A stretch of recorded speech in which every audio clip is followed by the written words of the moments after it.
we were discussing in the last class the chapter number 13, that is listing Indian stock exchanges.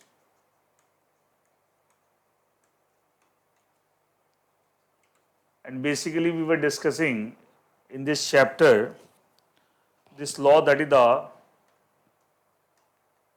SEBI LODR regulation, LODR that is listing obligation disclosure requirements regulations 2015. ये हम last class में discuss कर रहे थे. Now आज इसी topic के अंदर chapter 13 listing Indian stock exchange containing this law, provisions of this law, SEBI LODR regulation 2015, इसी में हम नेक्स्ट एस्पेक्ट लेते हैं, नेक्स्ट टॉपिक लेते हैं इसी चैप्टर के अंदर, that is non convertible securities.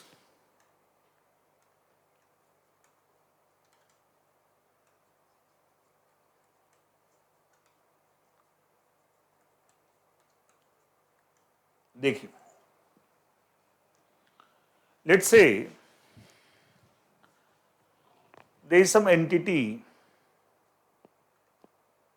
X Limited.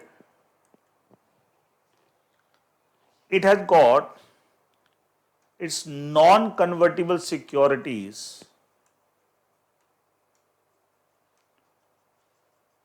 non-convertible security का मतलब क्या बताएंगे? It has got its non-convertible security listed on recognized stock exchange in compliance with the provisions of, जो listing कराई है कैसे? By complying with the provisions of SEBI issue and listing of non-convertible securities regulations 2021. जो regulation आपने chapter 6 में पढ़े हैं, जो रेगुलेशन आपने चैप्टर 6 में पढ़े हैं, एंड पूरा चैप्टर 6 इसी रेगुलेशन रिलेटेड था, SEBI issue and listing of non convertible security regulation 2021. It means इस रेगुलेशन को कंप्लाई करते हुए अगर किसी एंटिटी ने अगर अपने नॉन कन्वर्टिबल सिक्योरिटी की लिस्टिंग कराई ऑन द स्टॉक एक्सचेंज, अच्छा आपने जो इशू किया था, चाहे आपने इशू किया था bye way of public issue, अच्छा पब्लिक इशू होगा तो वहां प्रोस्पेक्टस होगा या सेल्फ प्रोस्पेक्टस होगा, या bye way of private placement. Private placement में मैंने बताया था चैप्टर 6 में, प्राइवेट प्रोस्पेक्टस की जगह क्या होता है, that is the placement memorandum. It means ये एक एंटिटी, इसने अपने नॉन कन्वर्टिबल सिक्योरिटी को इशू किया. कैसे इशू किया? Either by way of public issue, prospectus या सेल्फ प्रोस्पेक्टस की मदद से, या आपने नॉन कन्वर्टेड सिक्योरिटी का प्राइवेट प्लेसमेंट किया. उसमें कौन सा डॉक्यूमेंट यूज हुआ? Placement memorandum.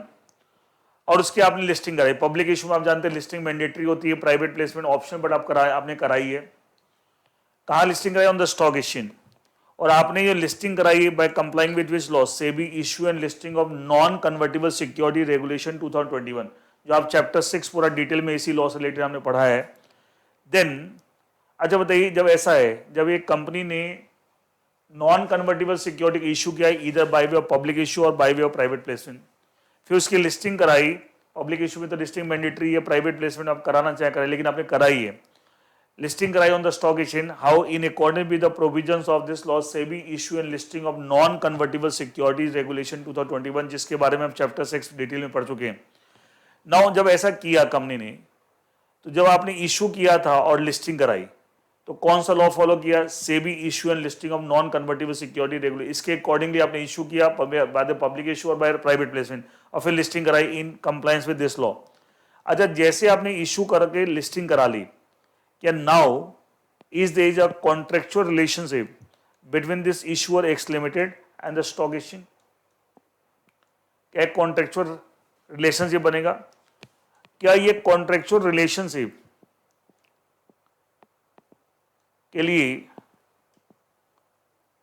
क्या इन दोनों के बीच में between the issuer and the stock exchange क्या लिस्टिंग एग्रीमेंट एग्जीक्यूट होता है, which will regulate the contractual relationship between the issuer and the stock exchange.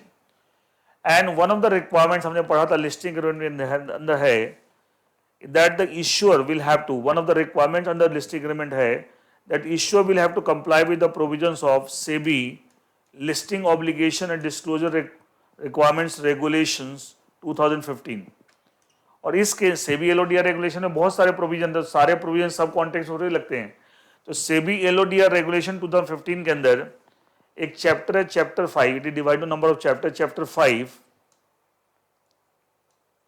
containing the regulations 49 to 62, regulation number 49 to 62, chapter 5 of SEBI LODR regulation 2015, वो इस context में apply होते हैं. It means अब देखिए आइए, तो अभी हम आज की क्लास में regulation 49 to 62 content in chapter 5 of SEBI LODR regulation 2015 ये हम डिस्कस करेंगे साहब इन रेगुलेशन के क्या प्रोविजन है. ये किस कॉन्टेक्स्ट में, अगर एक इश्यूअर ने अपनी नॉन कन्वर्टेबल सिक्योरिटीज को इशू किया इधर by way of public issue और बाय वे प्राइवेट प्लेसमेंट और लिस्टिंग कराई ऑन द स्टॉक एक्सचेंज, कैसे इशू और लिस्टिंग कैसे कराई in according with this law SEBI issue and listing of non convertible security regulation 2021. अब उनका जब ने करा ली listing as per this law, now there is a contractual relationship between this company and stock exchange. तो आपने listing कहाँ कराई ऑन द स्टॉक एक्सचेंज, वहां ट्रेडिंग होगी of the non convertible security. वो कॉन्ट्रेक्चुअल रिलेशनशिप को गवर्न करने के लिए एग्रीमेंट बनेगा, listing agreement between the issuer and the stock exchange. And one of the requirements on the listing agreement that the issuer has to comply with the provisions of listing regulation that is SEBI LODR regulation 2015. And उस regulation के अंदर इन the context of non convertible security, अगर आपने listing कराई है, अगर आपने non convertible security listing कराई है इन कंप्लायंस विद दिस लॉ, तो उस कॉन्टेक्स्ट में the contractual relationship between the issuer and the stock exchange will be regulated by the provisions of chapter number 5 regulation 49 to 62 of SEBI LODR regulation. And वही हम discuss करने जा रहे हैं regulation 49 to 6. मैं पहले बैकग्राउंड पूरा समझा दे क्या. अब देखिए आप नॉन कन्वर्टेबल से, क्योंकि अल्टीमेटली ये लॉ का भी रेफरेंस आपने इशू किया बाय इधर बाय पब्लिक इशू और बाय प्राइवेट प्लेसमेंट और उसकी लिस्टिंग कराई कैसे इन अकॉर्डिंग विद दिस लॉ. तो इस लॉ के अंदर जो चैप्टर 6 में आप डिटेल में पढ़ चुके हैं, जो नॉन कन्वर्टेबल सिक्योरिटीज का मीनिंग के सब यहाँ लगेंगे. अच्छा, नॉन कन्वर्टेबल सिक्योरिटी में क्या क्या आता है पढ़ चुके हैं, मैंने वो चीज यहाँ पर रिप्रोड्यूस कर दिया है कि नॉन कन्वर्टेबल सिक्योरिटी में डेट सिक्योरिटी आता है,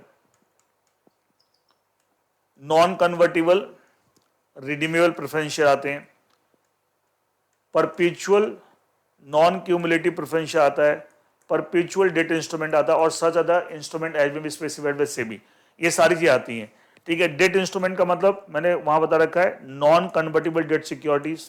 ठीक है, non like debenture bonds and all that. ठीक है, एंड तो वो जो डेफिनेशन वहां पे चैप्टर 6 में आपने पढ़ी थी एज पर दिस रेगुलेशन, वो मैंने यहाँ पे थोड़ी सी रिपीट कर दी है. बट यहाँ पे जरूरत नहीं है जस्ट कि भाई आपको यहाँ दोबारा से आप रिकॉल कर लेंगे, वही सेम डेफिनेशन है एज पर दिस रेगुलेशन.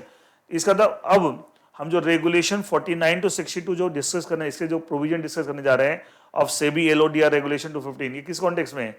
अगर किसी इश्यूअर ने अपने नॉन कन्वर्टेबल सिक्योरिटी, जिसमें मेनली ये दो चीजें हैं, नॉन कन्वर्टेबल सिक्योरिटी में that non convertible debt securities and non convertible redeemable preference share, इसको इशू किया bye way of public issue और प्राइवेट में और उसकी लिस्टिंग कराई, उसके बाद उस इश्यूअर को क्या क्या चीजें कंप्लाई करनी पड़ेगी in respect of stock exchange that is given the regulation 49 to 62, वो हम डिस्कस करने. It means if an issuer has issued either the non-convertible debt security that is a part of non-convertible security, or it has issued non-convertible redeemable preference share that's a part of non-convertible security, whether it has issued और भी चीजें but mainly ये दो, और issued and either it has issued either by way of public issue or by way of private placement, and it has got it listed on the stock exchange in compliance with the provisions of this law SEBI issue and listing of non-convertible security regulation 2021. Then after the getting listed on stock exchange, it will have to, that issue will have to comply with the provisions of regulation 49 to 62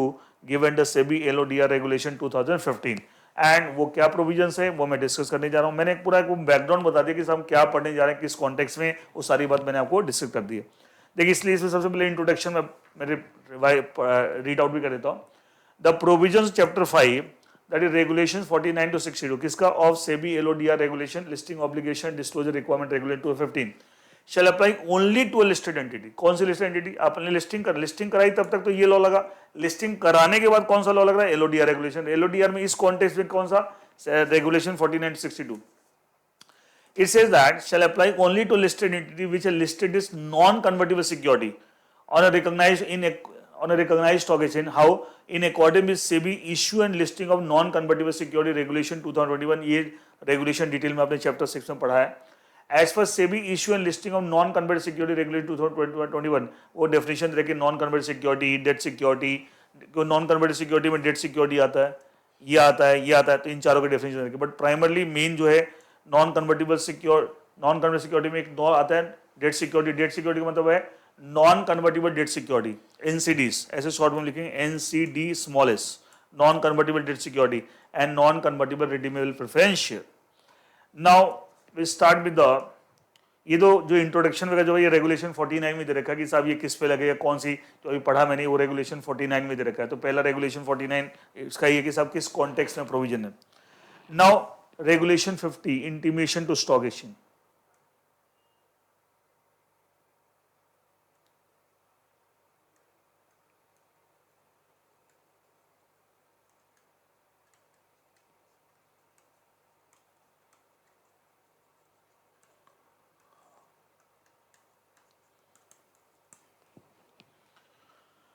देखिए क्या बोलता है, मान लिया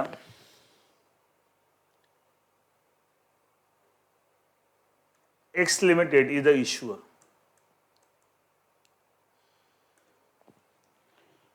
इसकी एक board meeting होने जा रही है, जिस बोर्ड मीटिंग में सर्टेन मैटर्स को कंसीडर किया जाएगा, डिस्कस किया जाएगा, मे बी अप्रूव किया जाएगा. कंसीडर एंड डिस्कस, कौन से सर्टेन मैटर्स बताऊंगा.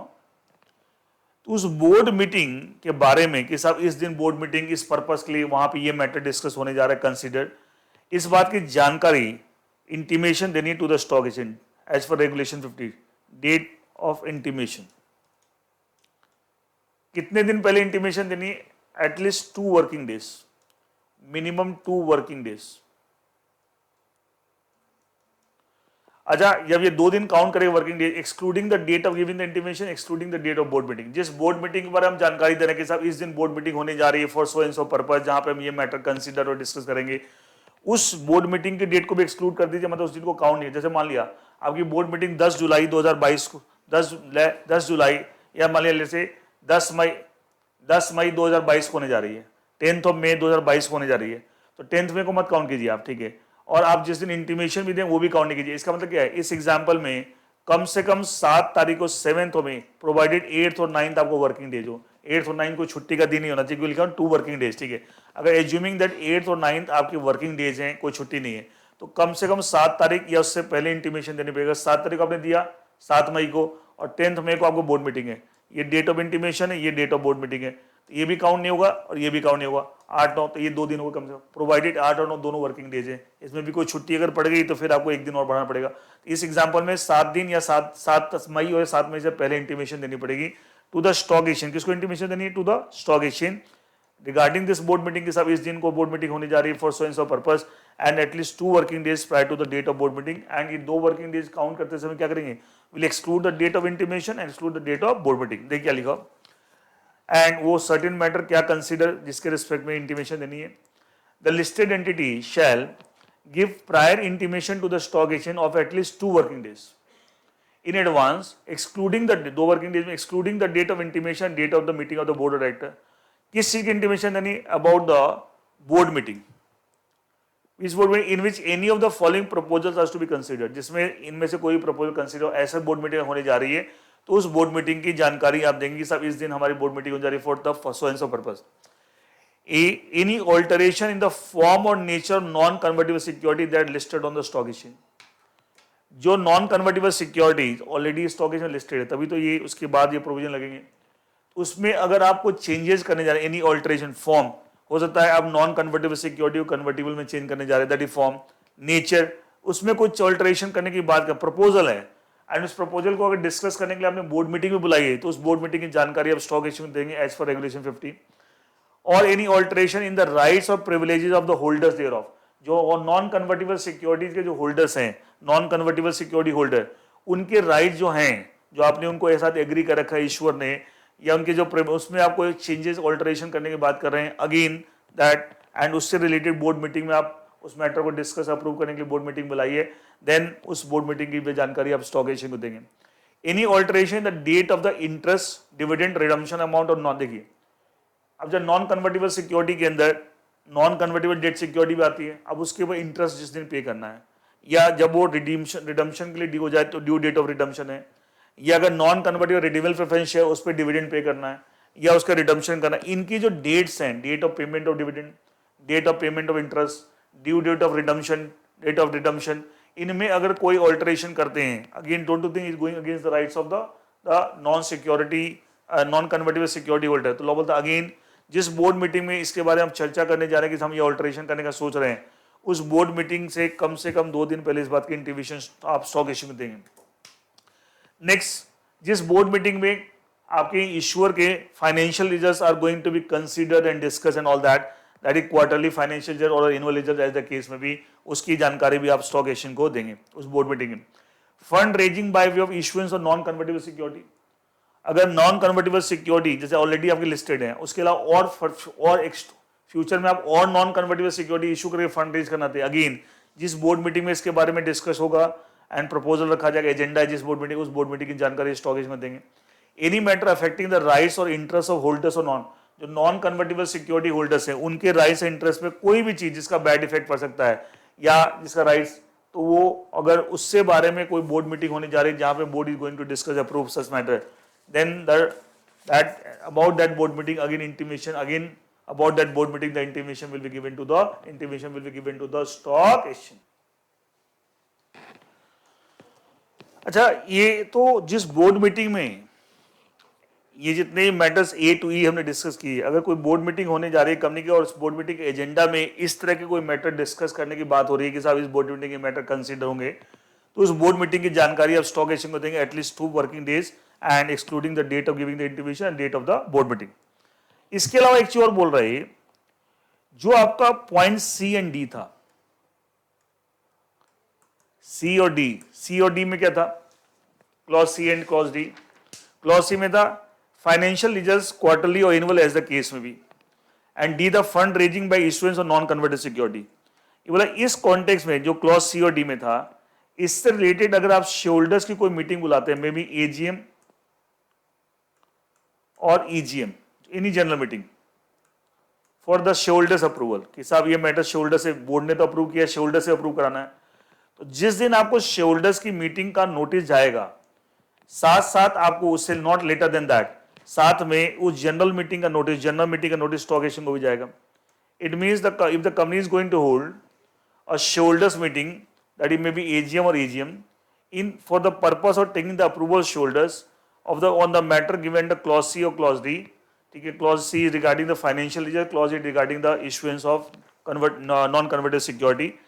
तो जिस दिन जनरल मीटिंग का नोटिस शेयरहोल्डर को जा रहा है, नॉट लेटर देन दैट, उस दिन या उससे पहले उस जनरल मीटिंग का आपके बारे में जानकारी which also be given to the stock exchange, will also be given to the stock exchange. Now coming to clause E. Clause E में क्या था कि साहब कोई भी जो नॉन कन्वर्टेबल सिक्योरिटी होल्डर्स हैं, अगर कोई भी ऐसा मैटर है दैट में अफेक्ट देयर राइट और इंटरेस्ट, तो आपको ऐसे केस में क्या अगर बोर्ड ऑफ डायरेक्टर अप्रूव कर भी दे, क्या फिर भी उनकी नॉन कन्वर्टेबल सिक्योरिटी होल्डर्स की क्या मीटिंग बुलाएंगे? Yes,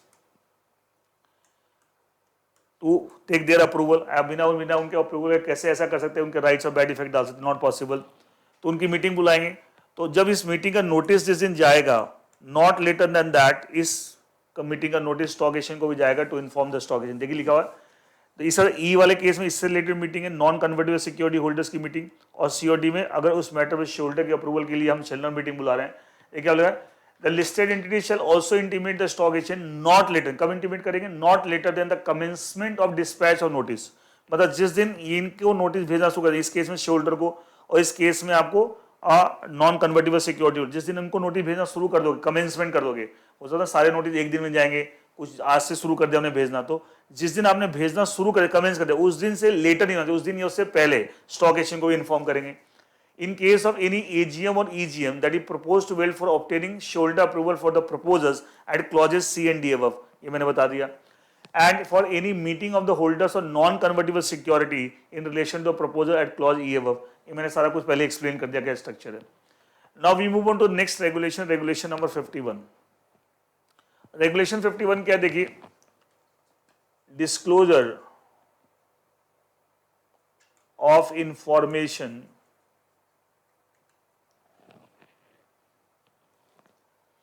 having bearing on performance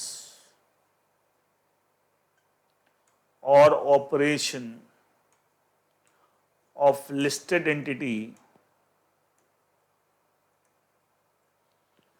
and or oblique price sensitive information. Big heading. Insider trading पढ़ते हैं ना, price sensitive information. Regulation number 51. Disclosure information, कौन सी information which is having the bearing, having the impact on performance operation listed entity. मतलब कोई भी ऐसी information जिसका इम्पैक्ट लिस्टेड एंटिटी के परफॉर्मेंस पे, ऑपरेशन में पड़ सकता है, एंड आपको लिस्टेड एंटिटी से रिलेटेड कोई भी प्राइस सेंसिटिव इंफॉर्मेशन, उसका disclosure to the stock exchange. इसका मतलब अगर हम बात करें, let's say X limited the listed entity, अगर इसके अंदर कोई भी ऐसी इंफॉर्मेशन होती है या ऐसे कोई भी इवेंट अकर होती है which may have the impact bearing on the performance operation of this listed entity, या इससे रिलेटेड कोई भी प्राइस सेंसिटिव इंफॉर्मेशन है, ऐसी चीजों की, ऐसी इंफॉर्मेशन विच में इम्पैक्ट, और ऐसी इवेंट विच में impact the performance of this entity और प्राइस सेंसिटिव इंफॉर्मेशन, इस सब की जानकारी किसको देनी है? स्टॉक एक्सचेंज को. किसको देनी है? स्टॉक एक्सचेंज को. देखिए क्या लिखा हो, the listed entity shall promptly inform. Promptly का मतलब क्या आएगा? शैल, मैंने बोल्ड कर दिया है, shall promptly inform the stock exchange of all information. Which information? Which is having the bearing, having the impact on the following. मतलब कोई भी ऐसी इंफॉर्मेशन, ऐसी जिसका इम्पैक्ट इन चीजों पर पड़ेगा, वो इंफॉर्मेशन इमीडिएटली, प्रॉम्प्टली आपको लिस्टेड एंटिटी किसको देगी? To the stock exchange. कौन कौन सी चीज वो इम्पैक्ट पड़ सकता है? Any information which the impact on the performance operation of the listed entity. कोई भी ऐसी इंफॉर्मेशन जिसका इम्पैक्ट इस लिस्टेड एंटिटी की परफॉर्मेंस ऑपरेशन पड़ सकता है, उस इंफॉर्मेशन की जानकारी आप प्रॉम्प्टली किसको देंगे? To the stock exchange. Price sensitive information, any action that will affect the payment और इंटरेस्ट डिविडेंड. इसके कोई भी एक्शन इस कंपनी के पार्ट पे या कंपनी अगेंस्ट कुछ है जिसकी वजह से डिविडेंड पे करने में relating to non convertible redeemable preference share, या इंटरेस्ट पे करने में on the non convertible debt security कोई इंपैक्ट आ जाए, redemption of non convertible security के रिडम्पशन में कोई डिले हो जाए, कुछ है, तो इस तरह कोई भी इंफॉर्मेशन जो इन चीजों को अफेक्ट कर सकती है, इनके ऊपर इंपैक्ट डाल सकती है, वो सबकी जानकारी आपको स्टॉक एक्सचेंज को प्रॉम्प्टली देनी है. ये वाला प्रॉम्प्टली का मतलब क्या है? जैसे वो इंफॉर्मेशन कंपनी को मिले या जैसे वो इवेंट हो जिसका इंपैक्ट इन चीजों पर पड़ सकता है, उसके बाद साथ आप जितनी जल्दी हो सके इसकी जानकारी स्टॉक एक्सचेंज दे. But in any case maximum within 24 hours from the date of time of getting the information और अकरेंस ऑफ द इवेंट. मतलब जितनी जल्दी हो सकता है दीजिए स्टॉक एक्सचेंज को, लेकिन एनी केस 24 घंटे में तो देना ही है from the time of getting the information or arising of that event which has the impact on any of the 4 things as we have discussed. अगर 24 घंटे से डिले हुआ और उसके बाद आप इसकी जानकारी स्टॉक एक्सचेंज दें, तो आप जब जानकारी देंगे स्टॉक एक्सचेंज, साथ में इसका एक्सप्लेनेशन भी देंगे, why the delay has occurred, why the delay has occurred, उसका आप एक्सप्लेनेशन भी देंगे.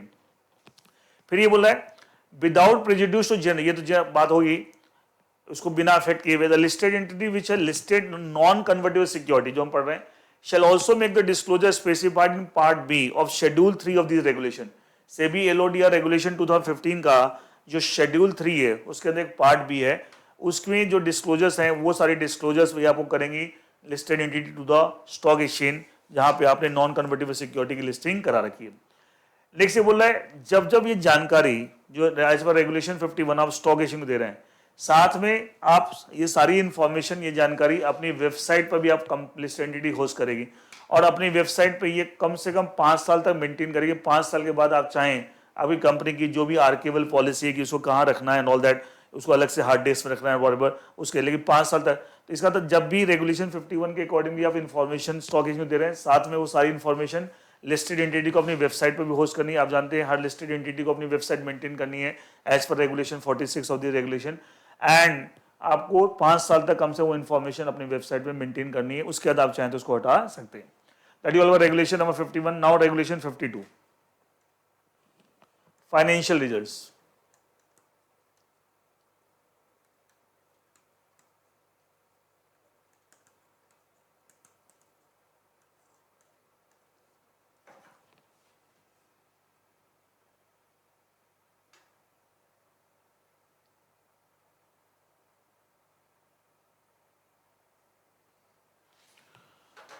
फाइनेंशियल रेगुलेशन 52 देखिए,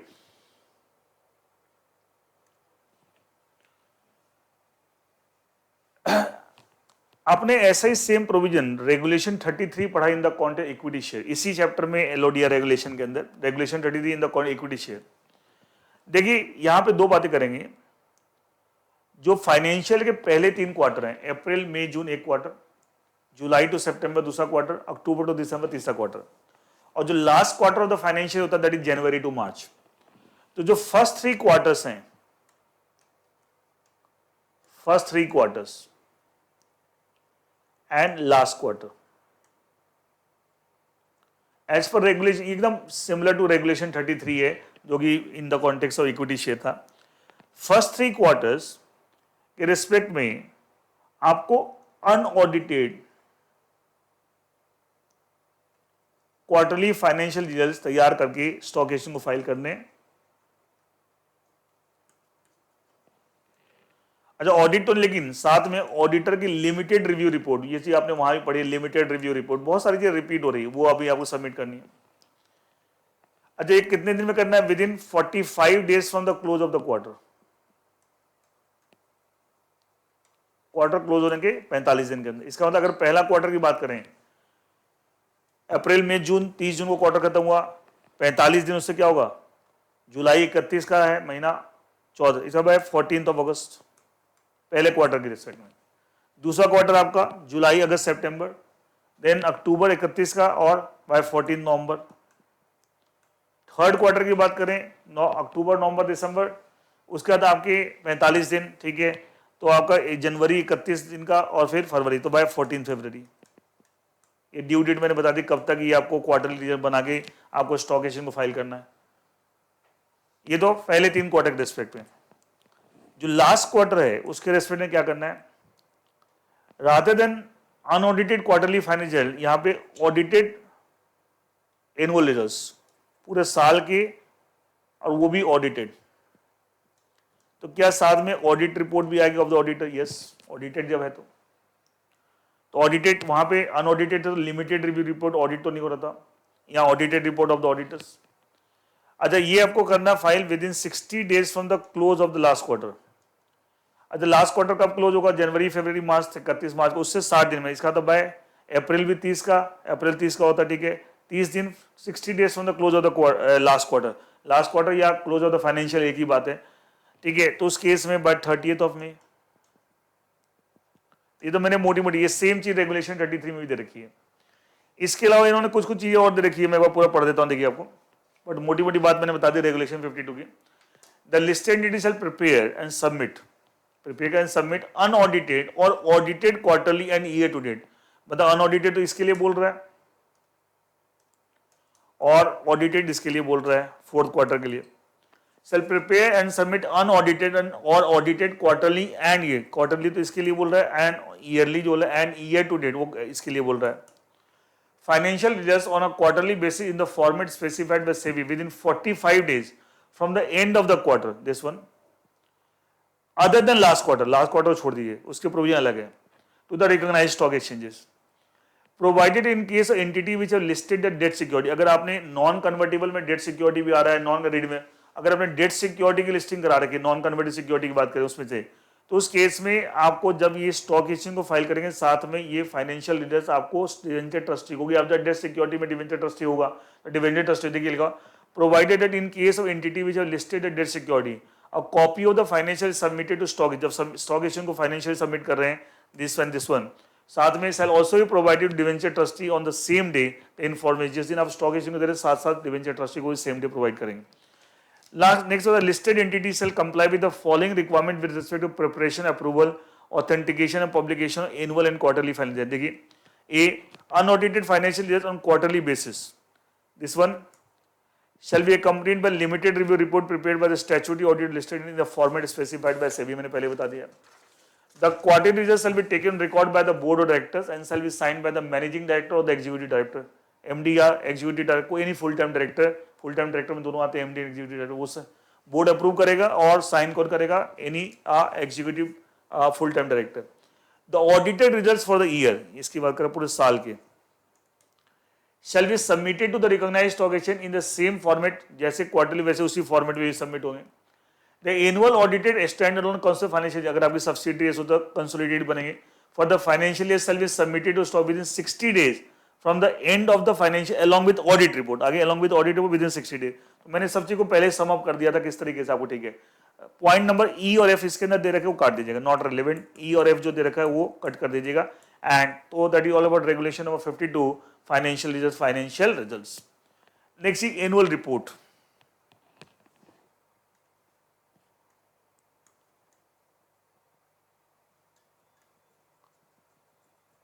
regulation number 53.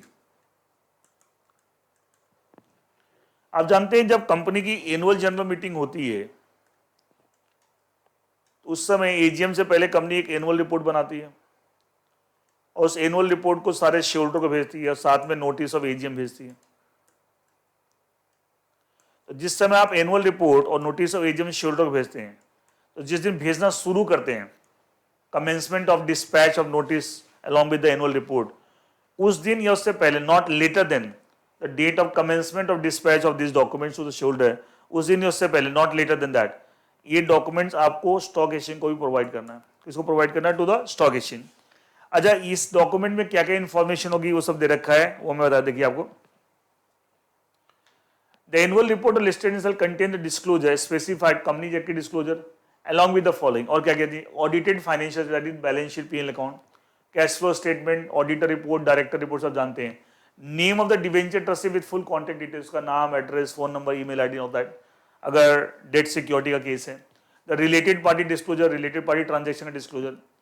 The listed entities submit to the stock exchange debenture trustee, मतलब स्टॉक एक्सचेंज को भी सबमिट करेगी और डिवेंचर ट्रस्टी अगर, एंड ऑल्सो पब्लिश वेबसाइट. तीन चीज होगी, स्टॉक एक्सचेंज को अगर आपकी डेट सिक्योरिटी है तो also to debenture trustee and अपनी वेबसाइट, मतलब स्टॉक एक्सचेंज और वेबसाइट तो है ही अपनी वेबसाइट. और अगर डेट सिक्योरिटी केस है, नॉन कन्वर्टेड सिक्योरिटी, तो फिर डिवेंचर ट्रस्टी को भी. क्या? Copy of the annual report send to the share holders along with the notice of AGM. आ गया ना, शेयर होल्डर्स को हम नोटिस ऑफ एजीएम और एनुअल रिपोर्ट इकट्ठी भेजते हैं. तो जो शेयर होल्डर को भेजे वो सारे डॉक्यूमेंट किसको भेजनी है? स्टॉक एक्सचेंज को भेजनी है, साथ में अपनी वेबसाइट पे भी होस्ट करनी है. और अगर non converted date security case है तो डिवेंचर ट्रस्टी को भी देना है, ठीक है.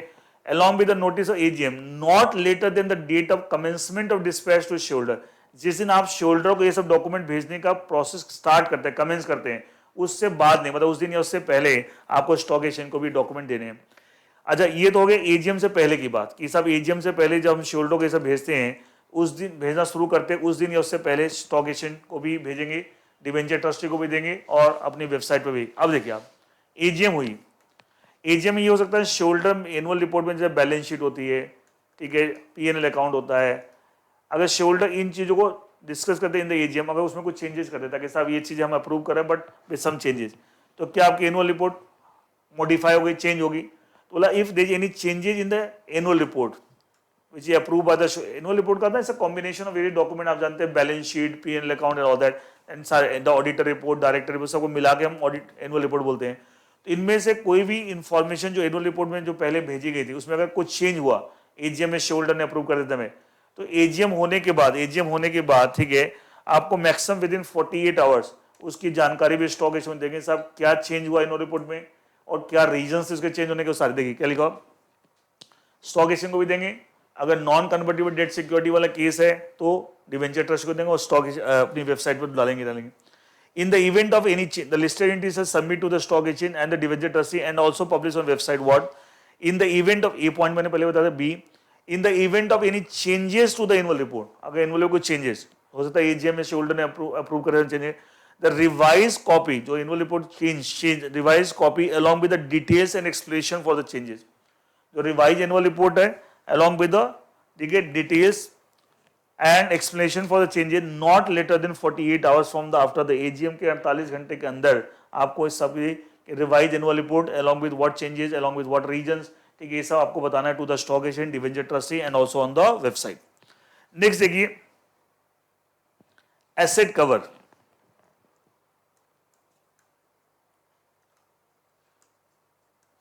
रेगुलेशन 54 मार्क कर लीजिए, कई बार एग्जाम में क्वेश्चन पूछ लेते हैं. एसेट कवर के क्या प्रोविजन है in the context of non convertible debt security. Obviously यहाँ पे नॉन कन्वर्टिबल डेट सिक्योरिटी की बात करेंगे. क्योंकि एसेट सिक्योरिटी का होता है जब डेट होता है, तो नॉन कन्वर्टेबल डेट सिक्योरिटीज। जैसे प्रेफरेंस शेयर की बात नॉन, उसके केस में कोई एसेट कवर, एसेट हमें सिक्योरिटी कंसेप्ट कहाँ था, in the context of debt, short में बोलते थे एनसीडीएस। ये बोला आपके जितने भी नॉन कन्वर्टेबल डेट सिक्योरिटी की आपने लिस्टिंग करा रखी है, मान लो एक्स लिमिटेड ने non convertible debt security listing करा रखी है ऑन द स्टॉक एक्सचेंज, और अगर वो non convertible debt security secured है, secured non convertible debt security, तो सिक्योरिटी प्रोवाइड करेंगे। मतलब सिक्योरिटी कैसे प्रोवाइड करेंगे, 100% और higher as per the terms of offer document, that is prospectus, or placement memorandum. अगर प्राइवेट प्लेसमेंट करके आपने लिस्टिंग कराई तो उसमें आप जानते हैं प्रोस्पेक्टस की जब प्लेसमेंट, मतलब आपका जो ऑफर डॉक्यूमेंट है, पब्लिक इशू प्रोस्पेक्टस या प्राइवेट प्लेसमेंट मेमोरेंडम, उसमें अगर कोई हायर की, जैसे मान लिया आपने पब्लिक इशू लाया था ऑफ नॉन करेंट सिक्योरिटी, उसमें लिखा था प्रोस्पेक्टस में कि साहब जितनी हम बोरिंग करेंगे उसके 125% के वैल्यू के एसेट्स के ऊपर सिक्योरिटी प्रोवाइड करेंगे, क्या वो हायर हो गया? इसका अगर हम 500 करोड़ की बोरिंग करेंगे तो हम कम से कम 500 का 125% कितना हो गया, 625, मतलब कम से कम 500 प्लस 125 तो कम से कम 625 करोड़ की वैल्यू की प्रॉपर्टी के ऊपर हम सिक्योरिटी के, तो क्या हायर हो गया? तो 100% और higher if it is so mention in the offer document or placement memorandum something like that, वो सिक्योरिटी आपको प्रोवाइड करनी है, ठीक है। एंड इस बात की जानकारी सबको देनी है। और ये देखिए इस बारे में मेरे को पढ़ता हूँ, in respect of a listed non-convertible debt security, the listed entity shall maintain 100% asset cover, मतलब जितने की बोरिंग की है उससे कम नहीं होना चाहिए, जिस एसेट पे उतना या उससे ज्यादा की वैल्यू होनी चाहिए, और हायर एसेट कवर 100 और higher asset cover as per the terms of offer document information memorandum, ठीक है, इंफॉर्मेशन मेमोरेंडम एंड और द डिवेंचर ट्रस्ट डीड, मतलब डिवेंचर ट्रस्ट डीड में ऐसा लिखा हुआ है sufficient to discharge the principal amount at all times for the redemption of for all the time for non convertible debt security issued, मतलब अगर किसी भी डॉक्यूमेंट में लिखा हुआ कि साहब हम हायर 100% से भी हायर अमाउंट की वैल्यू की प्रॉपर्टी में सिक्योरिटी प्रोवाइड करेंगे, फिर आपको हायर करना पड़ेगा, अदरवाइज कुछ नहीं लिखा हुआ तो 100% तो करना ही करना, ठीक है। एंड सो दैट कभी भी there is no default in the redemption of the non convertible debt security, principal amount को रीपे करने में कभी कोई डिफॉल्ट ना हो जाए। The listed entity shall disclose to the stock exchange in quarterly, half yearly, year to date, annual as applicable the extent and nature, मतलब अभी मैंने पढ़ा था ना रेगुलेशन, अभी हमने पढ़ा था financial results, that is regulation number 52, and जब फाइनेंशियल रिजल्ट जब क्वार्टरली बेसिस पे या एनुअल बेसिस पे आप स्टॉक एक्सचेंज को भेज रहे हैं, डिवेंचर ट्रस्टी को भेज रहे हैं, साथ में आपको हर समय ये भी बताना है कि आपकी सिक्योरिटी कवर क्या है, किस एसेट पे है एंड उसका क्या चल रहा है, उसके बारे में भी जानकारी देनी along with the financial result. जब रेगुलेशन 52 के हिसाब से आप फाइनेंशियल रिजल्ट की इंटीमेशन देते हैं to the stock exchange debenture, क्या लिखा, the listed entity shall also disclose to the stock exchange in quarterly, half yearly and year to date annual financial statement as applicable the extent and nature security credit, मतलब किस चीज की, किस property security credit की, and security created and maintain with respect to secured the listed secured listed non convert, secured होगा तभी तो security की बात होगी, अगर अनसिक्योर्ड होगा सिक्योरिटी की बात नहीं होगी। In respect to secured listed non convertible debt security, मतलब आपको फाइनेंशियल रिजल्ट की जब इंफॉर्मेशन देंगे साथ में सिक्योरिटी की भी इंफॉर्मेशन देंगे to the stock exchange debenture trustee. Next है क्रेडिट रेटिंग, ये बोल रहा है कि जो क्रेडिट रेटिंग आपने करा रखी है in respect of your non convertible security, उसका at least once in year review होना चाहिए, at least review at least once a year. Is each rating obtained by the listed entity with respect to non-convertible security shall be reviewed at least once a year by credit rating is registered with SEBI capital market intermediary, तो general सा point है, मतलब साल में कम से कम उसकी एक बार review जरूर कराना आपको। Next is that is the documents and intimation to debenture trustee, regulation 56, this is also important, mark कर लीजिए, कई बार एग्जाम में पूछ लेते हैं। मतलब रेगुलेशन 56 में दे रखा है कि लिस्टेड एंटिटी, जैसे एक्स लिमिटेड लिस्टेड एंटिटी जिसके non convertible debt security NCDs listed है ऑन द स्टॉक एक्सचेंज ये सिर्फ एनसीडी के केस में, not in respect on non convertible security. तो डिवेंचर ट्रस्टी आ गया तो ऑब्वियसली डेट इंस्ट्रूमेंट होना चाहिए। तो वो लिस्टेड एंटिटी कौन कौन से डॉक्यूमेंट्स देगी to the debenture trustee? Document देगी। कौन कौन सी इंफॉर्मेशन प्रोवाइड करेगी, इंटीमेशन देगी किसको? डिवेंचर ट्रस्टी को। That is in the given the regulation 56। इसे listed entity shall forward the following documents, पहले हम डॉक्यूमेंट्स की बात करते हैं, following documents to debenture trustee promptly. First, a copy of the annual report, at the same time it issued along with the copy. देखिए अभी बता दें, एनुअल रिपोर्ट जब शेयरहोल्डर को भेजा जाता है साथ में उस दिन या उससे पहले आपको स्टॉक एक्सचेंज को भेजा जाता है। तो बोला जब एनुअल रिपोर्ट आपको भेजा रही तो स्टॉक एक्सचेंज साथ में किसको? डिवेंचर ट्रस्टी को भेजेंगे। A copy of the annual report at the same time it is issued along with a copy of certificate from the listed entity auditor in respect to utilization of fund during the implementation period of the project। Actually आपने ये जो instrument issue, non convertible debt security issue करके fund raise किया, ये fund raise किया हो किसी project के लिए, तो जिस फाइनेंशियल के रिस्पेक्ट में एनुअल रिपोर्ट जा रही है उस फाइनेंशियल रिपोर्ट, जैसे फाइनेंशियल ईयर के रिस्पेक्ट एनुअल रिपोर्ट दी जैसे 20-21, 21-22, तो 20-21 मान लीजिए 20-21 के रिस्पेक्ट में या 21-22 के रिस्पेक्ट में आप एनुअल रिपोर्ट फाइल कर रहे हैं टू द डिवेंचर ट्रस्टी। इस फाइनेंशियल ईयर में जो आपका प्रोजेक्ट जिसकी फंडिंग के लिए आपने ये इंस्ट्रूमेंट इशू किए थे, तो इसमें से जितना फंड आपने रेज किया उसमें कितना फंड इस प्रोजेक्ट में यूज हुआ, इस बात का एक कंपनी के स्टैट्यूटरी ऑडिटर सर्टिफिकेट लेना है। वो उसमें सर्टिफाई करेगा कि टोटल फंड कंपनी ने इतना रेज किया था by this for so and so project, उसमें अपना इस फाइनेंशियल के एंड तक 21-22 के एंड तक हमने इतना यूज कर लिया कंपनी ने, इस बात का सर्टिफिकेट भी स्टैट्यूटरी ऑडिटर ये भी किसको फाइल करना है? To the debenture trustee along with annual report, along with annual report. फिर बोले in the case of debentures of preference issued for financing working capital or general corporate purposes, the copy of auditor certificate may be submitted at the end. अगर आपने working capital purpose के लिए fund raise किया है, ठीक है, या general corporate purpose के लिए, तो उस केस में एनुअल रिपोर्ट के साथ ये सर्टिफिकेट ऑडिटर का नहीं जाएगा, रादर साल खत्म होने के बाद, फाइनेंशियल खत्म होने के बाद, या जब तक वो पर्पस जिसके लिए लिया गया वो पूरा हो जाए उसके बाद इस सर्टिफिकेट ऑडिटर का आपको फाइल करना है to the debenture trustee. Next बोला copy of the all notice resolution circular relating to, मतलब ये कोई भी इन चीजों रिलेटेड कोई नोटिस है, रेजोल्यूशन सर्कुलर है, तो ये आपको डिवेंचर ट्रस्टी को भी दिया जाएगा डॉक्यूमेंट, ये इन्फॉर्मेशन डॉक्यूमेंट देगी। New issue of non convertible debt security at the same time they are sent to the shareholder और होल्डर्स एनसीडी।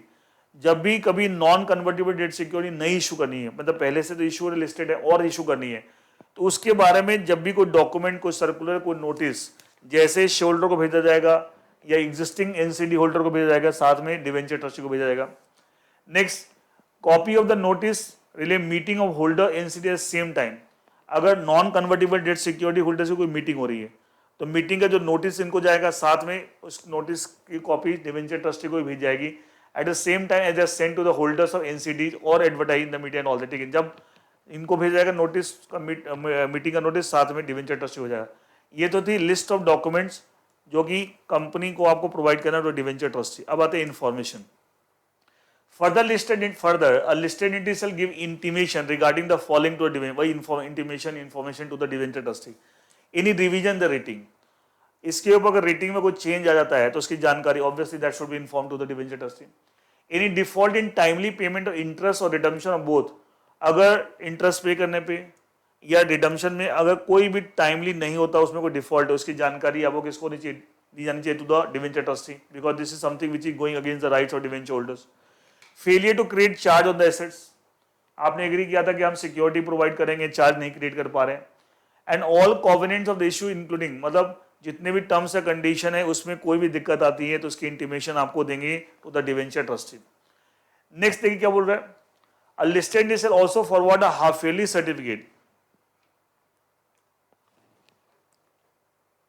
ये मान लिया लिस्टेड एंटिटी है, इसके non convertible debt security listed on the stock exchange, इसको half yearly basis पे, मतलब साल में 2 बार एक ऑडिट करानी है। किससे? अपने स्टैट्यूटरी ऑडिटर से, सीए से, जो भी आपकी कंपनी का स्टैट्यूटरी ऑडिटर है, जिसमें ये स्टैट्यूट क्या देखेगा कि साहब ये कंपनी एनसीडीज के रिस्पेक्ट में 100% सिक्योरिटी कवर और higher as per the terms of offer document और इन्फॉर्मेशन वट जो मैंने पढ़ाया था रेगुलेशन 54 एसेट कवर। तो ये बोल रहा है कि साहब स्टैट्यूट ऑडिटर्स आप चेक कराएंगे कि साहब रेगुलेशन 54 की जो रिक्वायरमेंट है क्या ये लिस्टेड एंटिटी कंप्लाई, मतलब रेगुलेशन 54 में तो हमने पढ़ा कि लिस्टेड एंटिटी क्या करना है। अब ये बोल रहा है रेगुलेशन 53 बोल रहा है कि सर आपने ऐसा किया, रेगुलेशन 54 के प्रोविजन कंप्लाई किए, इस बात की ऑडिट कराई स्टैट्यूट ऑडिटर और साल में दो बार। अच्छा ये ऑडिट करने के बाद में एक सर्टिफिकेट देगा, उस सर्टिफिकेट की कॉपी आप डिवेंचर ट्रस्टी को फाइल कीजिए, जिससे डिवेंचर ट्रस्टी को पता लग जाए कि company is complying with the provisions of regulation 54। ठीक है, लिखा listed entity shall also forward a half yearly certificate, मतलब साल में दो बार हो गए, टू द डिवेंचर ट्रस्टी, किसको, regarding maintenance of 100% asset cover और higher asset cover as per terms of offer document information memorandum and or debenture trustee. Regulation 54 में जो प्रोविजन थे अभी पढ़ा था हमने, ठीक है, मतलब उसकी कंप्लायंस कर रही, इस बात का आप चेक कराएंगे किससे, स्टैट्यूट ऑडिटर से, साल में दो बार, and including compliance with all the covenants in respect to NCDs, किससे कराएंगे, by the statutory auditor of the company, statutory auditors को चेक करके, ठीक है, along with the financial year, मतलब जब फाइनेंशियल लीडर्स आप फॉरवर्ड कर रहे हैं टू द डिवेंचर ट्रस्टी, साथ में ये सर्टिफिकेट भी फॉरवर्ड करेंगे regarding the compliance of provisions of regulation 54 that pertaining to asset cover. अच्छा ये बोल रहे हैं अगर ये लिस्टेड एंटिटी जो है जिसके नॉन कन्वर्टेड डेट सिक्योरिटी आपको लिस्टेड है, अगर इसके डेट सिक्योरिटी के रिस्पेक्ट में गवर्नमेंट ने कोई गारंटी दे रखी है, गवर्नमेंट इज अ गारंटर, कल के दिन ये कंपनी को डिफॉल्ट करती है इन पेमेंट ऑल दैट, तो government is a guarantor, government पे करेगी, तो उस केस में फिर इस तरह के ऑडिट की कोई जरूरत नहीं, इस तरह की ऑडिट की कोई जरूरत नहीं है। इट्स ए दैट मतलब सिक्योरिटी कवर तो मेंटेन करना, एसेट कवर, लेकिन आपको इस तरह की ऑडिट करना है। हम कह सकते हैं गवर्नमेंट गारंटर है, तो एक तरह से अगर कल के दिन कोई एसेट में कोई दिक्कत आ भी गई, अगर सिक्योरिटी में कोई दिक्कत आ भी गई, मतलब it is not being maintained as per regulation 54, government is acting as guarantor where don't think there no any chances of default. लेकिन क्या लिखा, इट में भी noted the submission of the certificate not required, मतलब इस तरह की audit होती नहीं है, where the bonds that is non-current security are secured by government guarantee. अभी उधर listed entities are also disclosed to the debenture trustee at the same time. अच्छा अभी रेगुलेशन 51 पढ़ा था हमने, रेगुलेशन 51 के हिसाब सर्टेन इन्फॉर्मेशन जिसका कंपनी के परफॉर्मेंस पे इम्पैक्ट आएगा या प्राइस सेंसिटिव इन्फॉर्मेशन, इस सब की जानकारी प्रॉम्प्टली हम स्टॉक एक्सचेंज को देंगे। अभी पढ़ा था रेगुलेशन 51, तो बोला जब आप रेगुलेशन 51 के अकॉर्डिंगली स्टॉक एक्सचेंज को वो सब जानकारी दे रहे हैं, तो साथ साथ डिवेंचर ट्रस्टी को भी जानकारी उनकी देंगे, क्योंकि हम नॉन कन्वर्टेड सिक्योरिटी में debenture trustee is also guardian for protecting the rights of the debt holder. The listed entities are also disclosed to the debenture trustee at the same time as it has intimated to the stock exchange all material events and or information and disclosed under regulation 51 of this regulation in so far, लेकिन वो कौन सी information जो non convertible debt security holder से related है, जो उनसे related नहीं है वो उसको देने की जरूरत नहीं है, उनके जो स्टॉक एक्सचेंज को तो आप सारी दे रहे हैं, लेकिन डिवेंचर ट्रस्टी को वो देंगे इन्फॉर्मेशन जो रेगुलेशन 51 में स्टॉक दे रहे हैं, but provided it related to the non convertible debt security holder. देखिए लिखा, so in so far it relates to the interest, principal, issue and terms of non convertible security, rating, creation, charge on the asset, notice, resolution, meetings of the holders or non, मतलब इनसे related जो basically मोटी मोटी बात है, non convertible debt security holders related कोई information है जिसकी जानकारी as per regulation 51 of stock exchange दे रहे हैं, वहां तो और भी इंफॉर्मेशन देते हैं टू द स्टॉक एक्सचेंज, लेकिन इससे रिलेटेड तो साथ में at the same time debenture trustee को भी इसकी जानकारी दी जाएगी। तो that is all about this topic, documents and intimation to debenture trustee, मतलब क्या क्या डॉक्यूमेंट्स उनको देना है, क्या क्या इंफॉर्मेशन इंटीमेशन देनी है as per regulation 56 we are discuss. Next year documents and information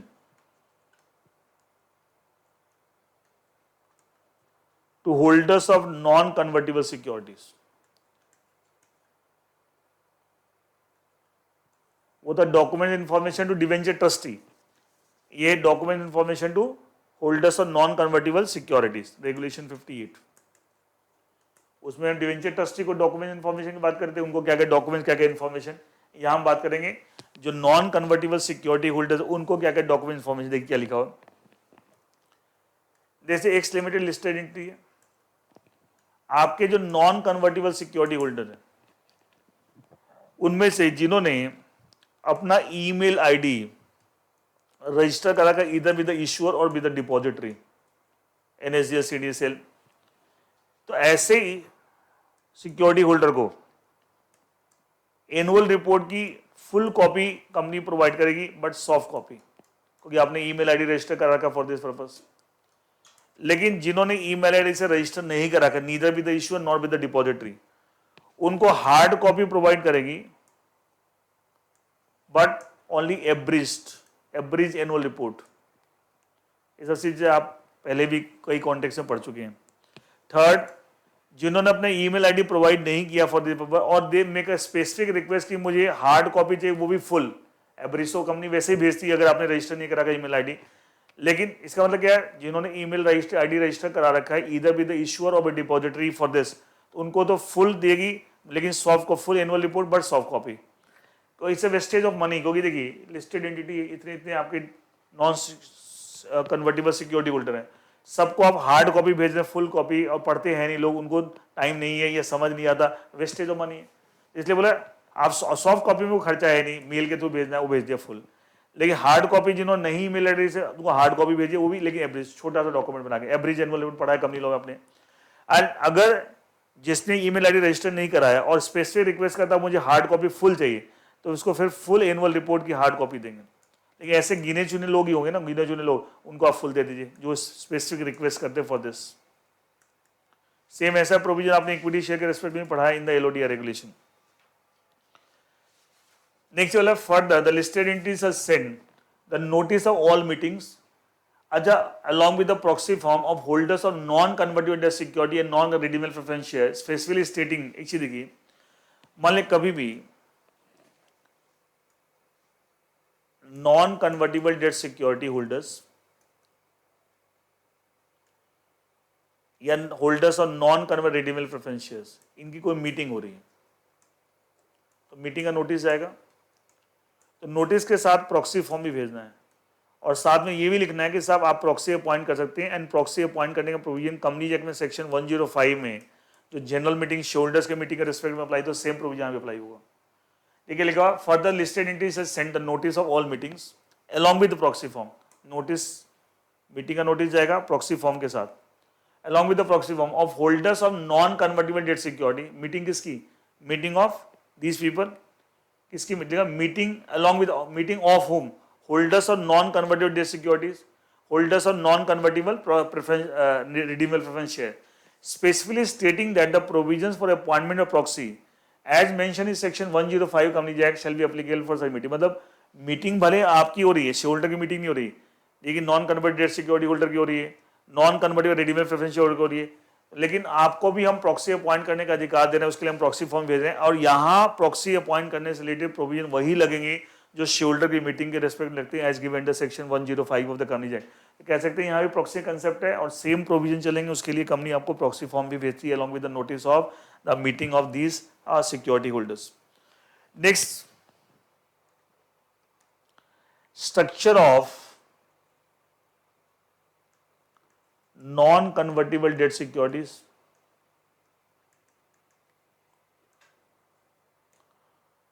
and non-convertible redeemable preference shares, regulation 59। ये क्या है? स्ट्रक्चर का मतलब क्या है पहले समझिए। What is the meaning of structure? अगर हम नॉन कन्वर्टिबल डेट सिक्योरिटीज के रिस्पेक्ट में बात करें, इनका जो कूपन होता है that is rate of interest, redemption, अगर इसमें हम कुछ चेंज कर रहे हैं, रेट ऑफ इंटरेस्ट में चेंज कर रहे हैं, ड्यू डेट ऑफ रिडम्पशन की रिडम्पशन पीरियड बढ़ा घटा रहे हैं, क्या ये स्ट्रक्चर को हम चेंज कर रहे हैं? ऐसे अगर नॉन कन्वर्टिबल रिडीमेबल प्रेफरेंस के रिस्पेक्ट बात करें, तो इसका जो फिक्स रेट ऑफ डिविडेंड होता है या वो कब रिडीम होना है या इससे रिलेटेड कुछ चेंज करें, क्या स्ट्रक्चर चेंज कर रहे हैं? तो रेगुलेशन 59 बोलता है कि ये स्ट्रक्चर आप चेंज, स्ट्रक्चर का मतलब क्या है मैंने बताया, इनमें कुछ चेंजेस करते हैं। तो ऐसे नहीं कर सकते। सबसे पहले क्या करना है, एक कंपनी के बोर्ड ऑफ डायरेक्टर्स उसको अप्रूव करें कि साहब क्या चेंजेस करना चाहते हैं। फिर उसके बाद डिवेंचर ट्रस्टी की अप्रूवल लें। ठीक है, board of directors, debenture trustee case इसमें आएगा, इसमें नहीं आएगा, नॉन रिडीमेबल प्रेफरेंस में नहीं आएगा। तीसरा, जिनके राइट्स में आप चेंजेस कर रहे हैं, जैसे अगर ये वाला केस है तो जितने भी लोग non convertible debt security hold कर रहे हैं, या ये वाला केस है तो जितने भी लोग non redeemable preference issue hold कर रहे हैं, क्या उनकी मीटिंग होगी? उस मीटिंग के अंदर it should be approve by 3/4 value wise, और उसमें आप ई वोटिंग का फैसिलिटी भी देंगे।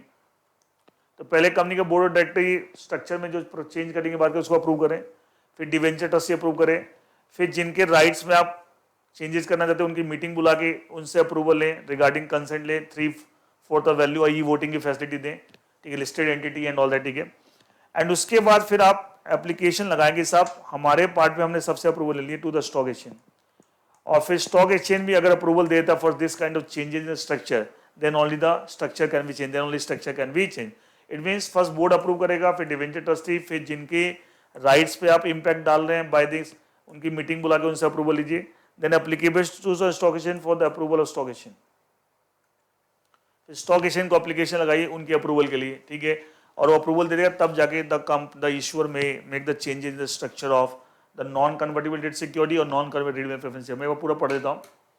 The listed entity shall not make material modification और changes without prior approval of stock exchange where the non-converted security and non-redeemable preference share are listed to.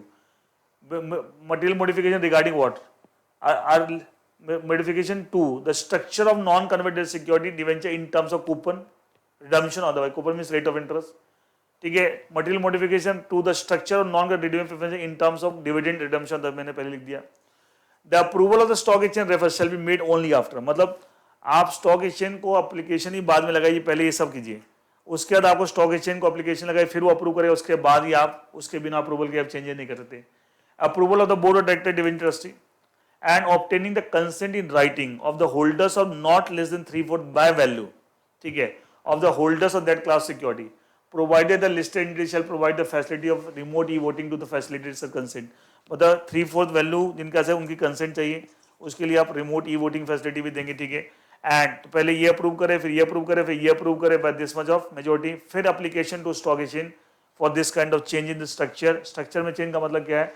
And if then the stock exchange if grants the approval, तब जाके आप structure में change कर सकते हैं, उसके बिना चेंज नहीं कर सकते। Next is record date.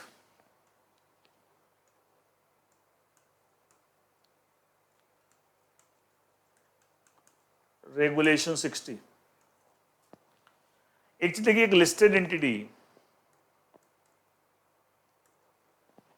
अगर ये डिविडेंड देना चाह रही है on the non convertible redeemable preference share, non convertible redeemable preference share, या इंटरेस्ट पे करना चाह रही है on the non convertible debt security, या इनका रिडम्पशन करना चाह रही है, अब आपकी लिस्ट ये तो लिस्टेड एंटिटी है, तो क्या इनके जो सिक्योरिटी होल्डर हैं, जो non convertible debt security hold कर रहे हैं, जो नॉन रिडीमेबल प्रेफरेंस होल्ड कर रहे हैं, क्या वो चेंज होते रहते हैं? क्योंकि लिस्टेड है, सेल परचेज ट्रांसफर होते रहते हैं, तो क्या उसके लिए एक डेट फिक्स करनी पड़ेगी? साहब एज ऑन दिस डेट जो हमारे non convertible debt security hold कर रहे हैं उनको हम इंटरेस्ट पे करेंगे, ठीक है, या जो नॉन रिडीमेबल प्रेफरेंस होल्ड कर रहे हैं उनको हम डिविडेंड पे करेंगे, या उनका रिडम्पशन करेंगे, तो उसके लिए क्या एक रिकॉर्ड डेट फिक्स करना पड़ेगा। तो मान ली ये रिकॉर्ड डेट आपने फिक्स की,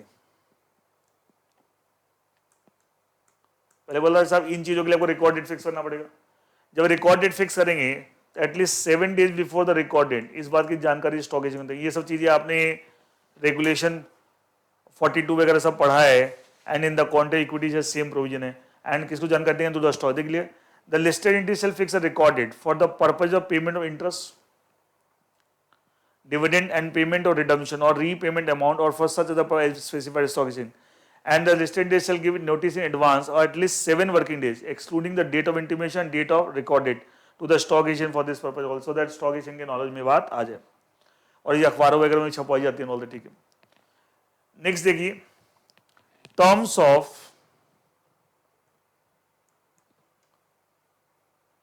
non convertible debt securities and non convertible redeemable preference shares. ये बोला listed entity shall ensure timely payment of, इस पे इंटरेस्ट, इस पे डिविडेंड, और इन दोनों का रिडम्पशन टाइम से होना चाहिए, इस बात का ध्यान लिस्टेड एंटिटी रखना है।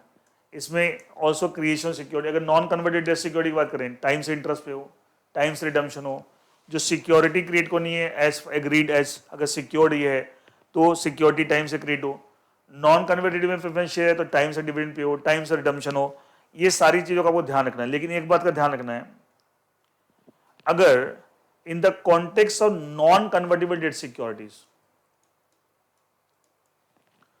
अगर इंटरेस्ट पे करने में डिफॉल्ट है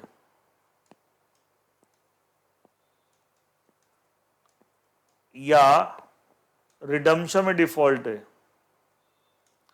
या सिक्योरिटी क्रिएट करने में default in any of this thing in respect of non content security, जब तक ये डिफॉल्ट को आप रेक्टिफाई नहीं कर, जब तक डिफॉल्ट है तब तक द इश्यूअर कैनॉट एक्सलिमिटेड इश्यूअर कैनॉट पे डिविडेंड।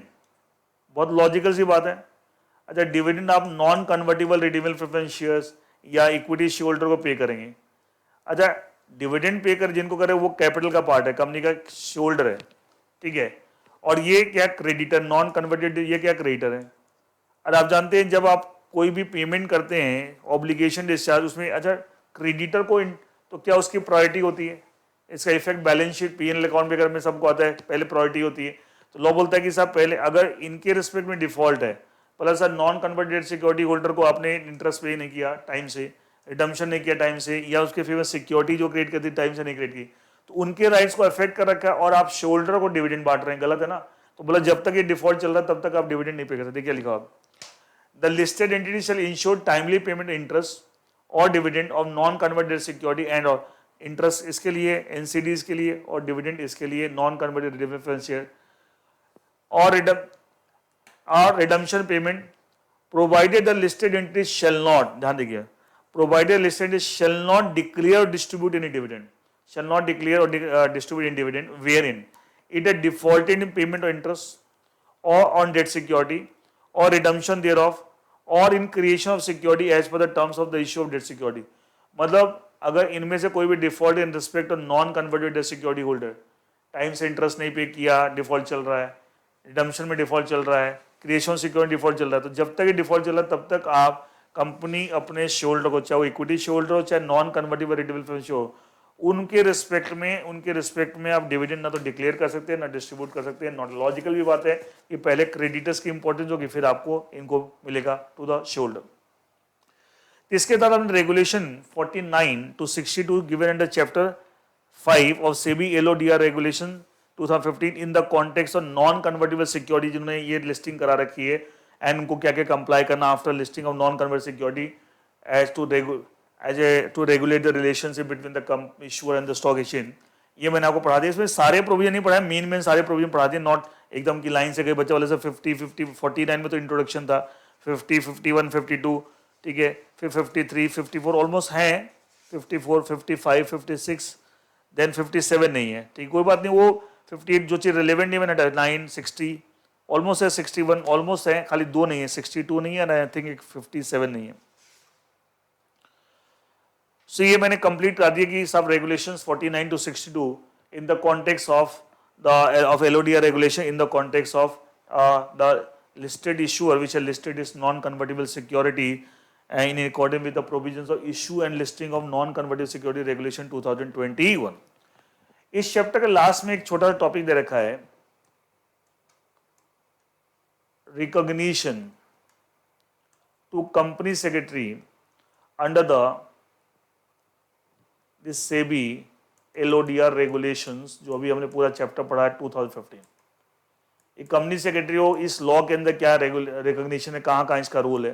अच्छा, कंपनी सेक्रेटरी का मतलब दोनों है, company secretary in job and company secretary in practice. तो कुछ कुछ चीजें जॉब वाले के लिए, कुछ कुछ प्रैक्टिस वालों के लिए। सारा कुछ हम पढ़ चुके हैं, बट स्टिल एक बार मैं इसको रीड आउट कर देता हूं। इसे SEBI has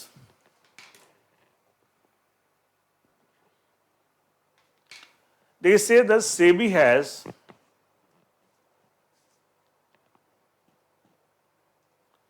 recognized the significant role played by company secretary as a governance professional who ensures the corporate governance of the company under SEBI LODR regulations 2015 and recognized the role of to be played by company secretary under various provisions of SEBI listing regulation, वही LODR regulation को, ठीक है, which are discussed below।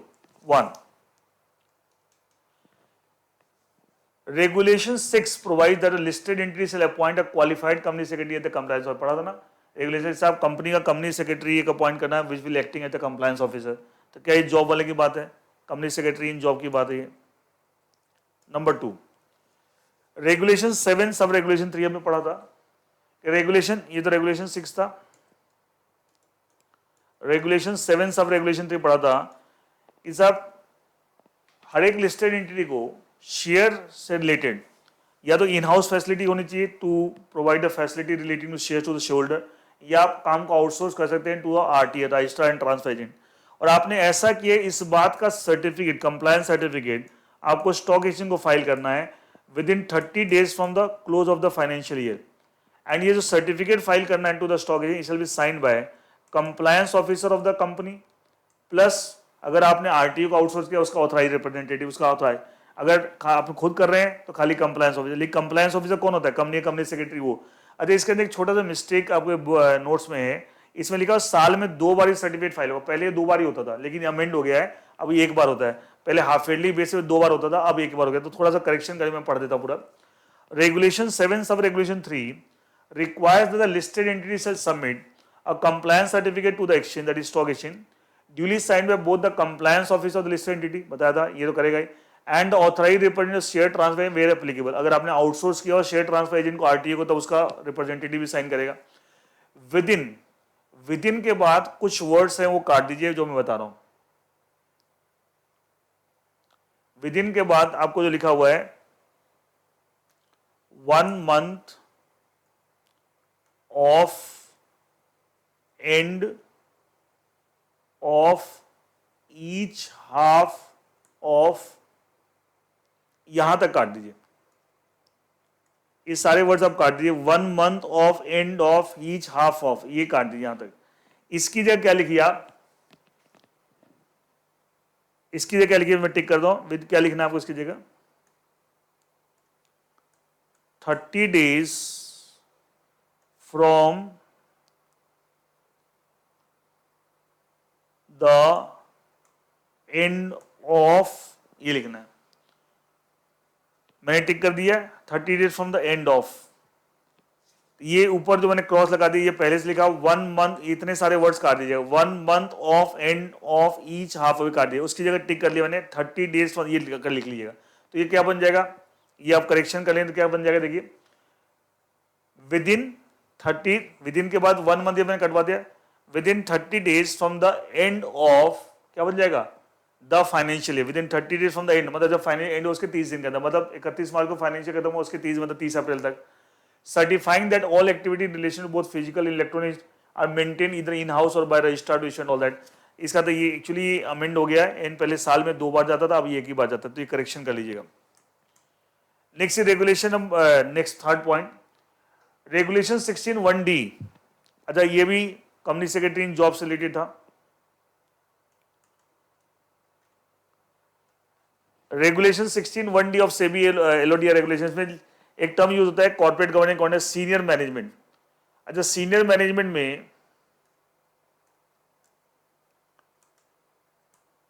Company के company secretary को भी recognise किया होता है। क्या ये भी एक recognition in that company secretary is nothing but one of the part of the one of the professionals falling under senior management? क्या ये भी कंपनी सेक्रेटरी इन जॉब की बात कर रहे हैं?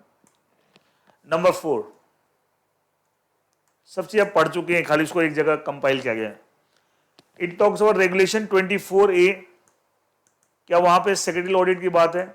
इस हर एक लिस्टेड एंटिटी अपनी अपनी सब्सिडरी के रिस्पेक्ट में आपको मटेरियल लिस्टेड सब्सिडरी रिस्पेक्ट में सेक्रेटरी ऑडिट कराएगी, किसे? बाय प्रैक्टिसिंग सीएस, एंड उसको उसकी कॉप एंड ए। तो क्या यहाँ प्रैक्टिसिंग सीएस का रोल आ गया? पहले 3 में किसका रोल था? कंपनी सेक्रेटरी इन जॉब 1, 2, 3 तीनों। अब ये कैसा? Practising CS. Number 5, secretary audit पढ़ा था ना आपको, regulation 24 of SEBI LODR regulation.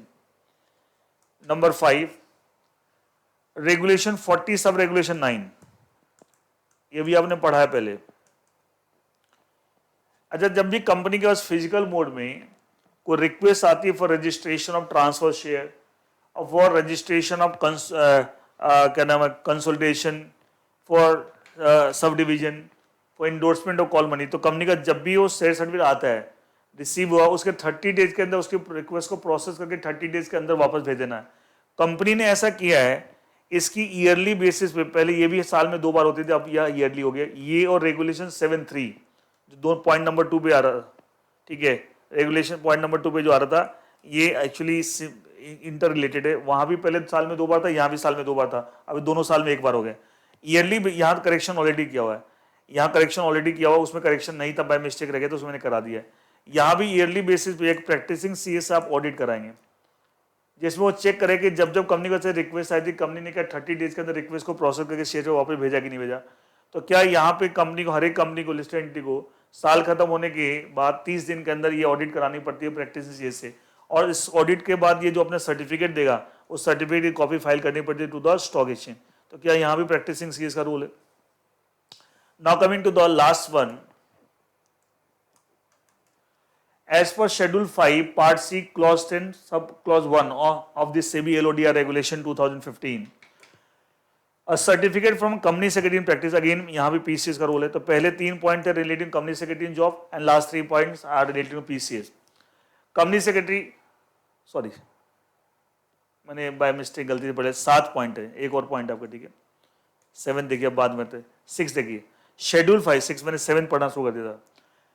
6 schedule 5 clause E requires comply. आप जानते हैं कि सब जो कॉर्पोरेट गवर्नेंस नॉर्म्स होते हैं उसके रिस्पेक्ट में एक रिक्वायरमेंट है कि साहब कंपनी ने सारे कॉर्पोरेट नॉर्म्स कंप्लाई किए, इस बात की एक ऑडिट होगी। ऑडिट कौन करेगा, या तो प्रैक्टिसिंग सीएस या कंपनी का स्टैट्यूटरी ऑडिटर, दोनों में कोई भी किसी करा सकते हैं। अच्छा, नॉर्मली कंपनीज किसे कराते हैं, practising CS, reason being corporate governance related वो इस एक्सपर्ट है। एंड ये इसे ऑडिट कराने के बाद इसका जो सर्टिफिकेट देगा कि इसने क्या पाया इन द ऑडिट, वो स्टॉक एक्सचेंज में फाइल होता है। So that is the next thing, and that's a role recognition to practicing CS. Last point number 7, ये भी PCS related है। ये क्या देखिए, as per schedule 5 part C clause 10(1), a certificate from company secretary practice that none of the directors on the board of company के जितने भी director on the board, none of them have been debarred or disqualified from being appointed or continuing as a director of company by SEBI, Ministry of Corporate Affairs or any other statutory authority। इसका मतलब क्या है कि जो listed companies हैं उनको company secretary in practice से एक आपको सर्टिफिकेट लेना पड़ता है कि सर हमारी कंपनी के बोर्ड पे जितने भी डायरेक्टर हैं and they are not debarred neither by SEBI not by MC और not by any other statutory authority and they are qualified to continue as the director company. मतलब company में director continue रह सकते हैं, उसमें कोई दिक्कत नहीं है, और वो किसी तरीके से डिबार्ड नहीं किया बाय एनी मिनिस्ट्री, एमसी और द सेबी और एनी अदर अथॉरिटी। इस बात इसका तक प्रैक्टिसिंग सीएस सर्टिफिकेट पहले पूरा चेक करेगा कि कंपनी के अंदर कोई वायलेशन तो नहीं है, कोई सेबी का या एमसी का इनके अगेंस्ट कोई ऑर्डर तो नहीं पास हुआ against the director and all that. And ये सब चेक करके सर्टिफिकेट देगा कि साहब इनके जो भी डायरेक्टर हैं बोर्ड पे, कोई भी डायरेक्टर को सेबी ने, एमसी ने डिबार नहीं किया और उनके कंटिन्यू करने में एज ए डायरेक्टर कोई तरह की कोई परेशानी नहीं है, and they are eligible, they are qualified to be continue as the director of the company. And ये सर्टिफिकेट कौन देगा, प्रैक्टिसिंग सीएस, इसकी कॉपी स्टॉक एक्सचेंज को फाइल होती है। एंड ये 7 पॉइंट से क्या क्या रिकॉग्निशन कंपनी सेक्रेटरी प्रोफेशन को दे रखा है अंडर सेबी एलओडीआर रेगुलेशन। कभी एग्जाम में, क्योंकि we all being part of CS profession, तो इसलिए कभी एग्जाम में तो आप देखना चाहते हैं कि साहब आपको सीएस प्रोफेशन की समझ है एंड ऑल दैट, तो ये भी क्वेश्चन डायरेक्ट पूछ सकते हैं, what are the provision under SEBI LODR regulation 2015 which gives the recognition to the company secretary. तो ये 7 पॉइंट डिस्कस करना है। पहले 3 कंपनी सेक्रेटरी जॉब से रिलेटेड है और लास्ट के 4 पॉइंट्स आपको relating to company secretary in practice. तो इसके साथ हमने पूरा का पूरा ये जो चैप्टर है, chapter 13 listing Indian stock exchanges में बेसिकली सेबी एलओडीआर रेगुलेशन 2015 के प्रोविजन थे। पहले इक्विटी शेयर कॉन्टेक्स्ट में थे, फिर एसएमएजे कॉन्टेक्स्ट में थे, ठीक है, एंड लास्ट में नॉन कन्वर्टेबल सिक्योरिटी। 3 पार्ट हो गया बेसिकली इस चैप्टर का। पहले equity share related LODR regulation के क्या प्रोविजन है, जो कंपनी अपनी इक्विटी शेयर की लिस्टिंग करा रखी है, फिर जो एसएमए से रिलेटेड आपको प्रोविजन में पड़े थे, और लास्ट में ये नॉन कन्वर्टेबल सिक्योरिटी जिन लिस्टिंग करा रखी है उनको क्या क्या प्रोविजन फॉलो करने। एंड इसके साथ आपका ये पूरा चैप्टर कंप्लीट होता है, chapter 13 listing Indian stock exchange, listing Indian stock exchange. जहाँ तक क्वेश्चंस की बात है, क्वेश्चंस के आंसर सब लिखे हुए हैं। अच्छा, इसके अंदर आप देख रहे हैं कि जो SEBI issue and listing of non convertible security regulation 2021 आया, और उसके अकॉर्डिंगली जिन्होंने आपको नॉन कन्वर्टेबल सिक्योरिटी इशू की और लिस्टिंग कराई, अब उनको ये फॉलो करते हैं। इसका इम्पैक्ट ये हुआ कि सब रेगुलेशन 49 to 62 जो भी हमने पढ़े हैं of SEBI LODR regulations 2015 chapter 5 जो रेगुलेट, ये भी सारे चेंज हो गए। तो मैंने ये सारे चेंज प्रोविजन पढ़ाए जो लेटेस्ट प्रोविजन है, क्योंकि एक जगह SEBI issue and listing of non convertible security regulation 2021 वो नया आया, in place of SEBI issue and listing of debt security regulation 2008 and SEBI issue and listing of non redeemable preference share regulation 2013, वो दोनों स्क्रैप हो गए। तो उसका इंपैक्ट जब वो रेगुलेशन नए आ गया उन दोनों को हटा के, तो उसका इंपैक्ट सेबी एलओडीआर रेगुलेशन में भी चैप्टर 5 पे आ गया। और चैप्टर 5 जो रेगुलेशन 49 और 62 अभी हमने डिस्कस किया आज की क्लास में, वो भी सारे मेजरली चेंज हो गए, मेजरली मतलब मोस्टली चेंज हो गए। तो इसलिए पूरे फ्रेश तरीके से मैंने सारा कुछ आपको नोट्स दे रहा हूँ एंड फ्रेश तरह की क्लास दे रहा हूँ, सो दैट किसी तरह कोई कंफ्यूजन ना हो। तो इसके साथ आपका ये पूरा चैप्टर कंप्लीट हो गया। That is chapter 13, listing on the Indian stock exchange. Thank you, that's all for today's class.